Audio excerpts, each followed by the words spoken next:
I am a big movie buff. I've said this before, so you know this about me. And a really good movie reminds me of the important themes from the world's and our holiest concepts and texts. For example, I've talked about this before. Shawshank Redemption brings to mind to the big screen the message that deeply knowing one another leads to community, and community at its best leads to love, and love makes us free even in prison. So anyhow, last night I saw the new movie version of Wicked. Of course, that's the film adaptation of the stage musical of the same name. And that stage musical was the adaptation of the book by Gregory Maguire, which was a new take on The Wizard of Oz. It seems we humans need to see and re-see and then see anew the same messages again and again.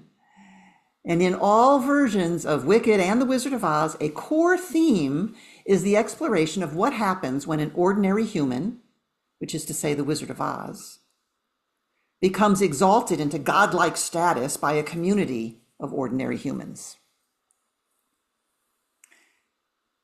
In Gregory Maguire's vision in each of the Wicked depictions, the result of that lifting up of an ordinary human into godlike status, the result is oppression and corruption. And it seems that that is also true in our scriptures. For example, the book of Daniel explores what happens when a country, a kingdom, reveres human power over the power of love.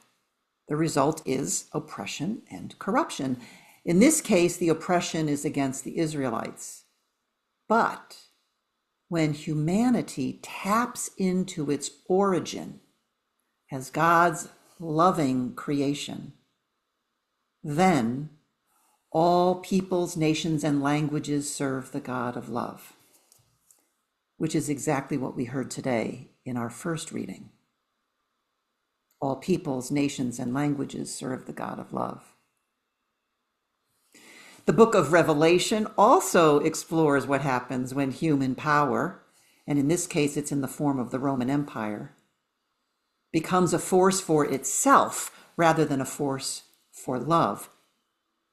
When love is lifted up over all else, then the last shall be first and the first shall be last, as we read in the second reading when it says the Alpha, which is the first letter of the alphabet, and the Omega, which is the last letter of the alphabet, are both of God. I am the Alpha and the Omega, says our God.